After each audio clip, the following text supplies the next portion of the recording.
Ok, bienvenue aujourd'hui. Je vais t'expliquer concrètement comment bien débuter dans l'entraînement hybride. Première étape, c'est de comprendre qu'est-ce qu'est l'hybrid training. Avant toute chose, il y a un principe fondamental. Ne fais pas partie des 90% qui regardent cette vidéo, mais pas jusqu'au bout. Si tu as vraiment envie de progresser, il est important et essentiel pour toi que tu comprennes pleinement dans quoi est-ce que tu t'engages. En fait, littéralement. Accorde-moi quelques minutes, tu vas voir, cette vidéo ne sera pas longue, mais tu vas repartir avec énormément de valeur, une vision claire sur tes prochains entraînements. Simplement, qu'est-ce que l'hybrid training? C'est par exemple être capable de soulever lourd en courant vite et longtemps. Que ce soit en musculation, en course à pied ou en travail de poids de corps, l'objectif est de développer ton corps de manière équilibrée sur ces différentes compétences. Avant tout, il faut définir ton objectif. Avant de te lancer, ce que je t'invite à faire, c'est de te poser quelques questions essentielles. Quels sont tes objectifs personnels? Tu sais que l'entraînement hybride, c'est hyper complet et hyper vaste comme sujet. Donc déjà, qu'est-ce que ça veut dire pour toi d'être un athlète complet? Qu'est-ce que tes objectifs ont à faire là-dedans? Et quelles sont pour toi justement tes motivations et les raisons pour lesquelles tu te lances dans justement l'entraînement hybride? Par exemple, si tu veux développer ta force ainsi que améliorer ta course à pied, ton programme il devra inclure des exercices de musculation tels que des squats, des soulevés de terre et des programmes d'entraînement d'haltérophilie.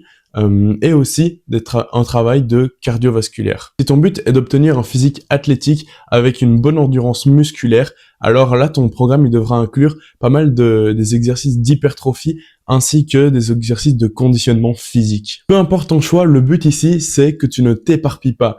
Il faut vraiment comprendre le principe, cette clé même de l'entraînement hybride, c'est de ne pas t'éparpiller. Il y a énormément de choses, de manières de s'entraîner différentes. Il faut pas que tu t'éparpilles. Par exemple, si tu as envie de développer dans la musculation en force, que tu as envie de faire de la mobilité, de la souplesse, que tu as envie de faire de la natation, du crossfit, de la course à pied, en sprint, bref, tous ces points-là, si tu cherches à tous les améliorer en même temps, au final, tu ne progresseras nulle part. Et c'est vraiment ça le problème, et qu'il y a pas mal de personnes qui bloquent dessus. Il faut que tu aies cette clé de ne pas t'éparpiller. Choisis une ou deux variables et littéralement focus-toi dessus, sur ces deux choses-là. Ou peut-être trois maximum. Va pas plus loin, sinon tu vas vraiment ne pas progresser et c'est hyper frustrant. Ne te compare pas aux élites.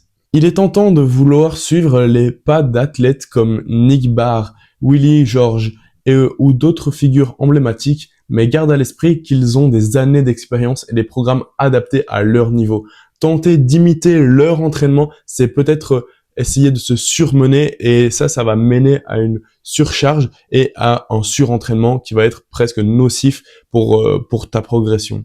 Passe à l'action. Première étape, c'est de définir tes objectifs précis, que ce soit améliorer ta force, améliorer ton endurance, améliorer ton esthétisme, peu importe, ça c'est la première étape. Deuxième étape, c'est d'avoir un plan d'action structuré et cohérent. Inclus des exercices de musculation et de conditionnement avec de la course à pied et des exercices cardiovasculaires, par exemple. Troisième étape, c'est de ne pas t'éparpiller. C'est la clé que je t'ai donnée tout à l'heure. C'est vraiment de te focuser sur tes objectifs, ce qui est mesurable, améliorable. C'est ça que tu vas progresser. C'est là-dedans que tu vas progresser, littéralement. Quatrième étape, c'est de tester et d'ajuster. L'entraînement hybride, c'est pas une boule de cristal. On ne sait pas voir exactement du premier coup dire ok, c'est exactement comme ça que je dois m'entraîner et pas autrement. Il faut tester, modifier, modifier. À chaque fois, tout le temps modifier, tester, A/B testing, tout le temps comme ça. Et là, c'est uniquement comme ça que tu vas pouvoir avancer, prendre de l'avant et aller vraiment chercher les objectifs.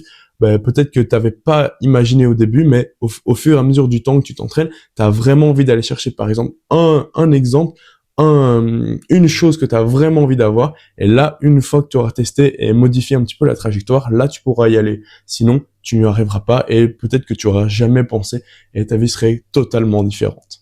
Donc, si tu veux des conseils plus approfondis et un plan sur mesure, je peux t'aider. Abonne-toi à cette chaîne et commente ce que tu veux en dessous de cette vidéo. Je t'enverrai un petit message en DM et on se fait ça avec grand plaisir. Ciao, man.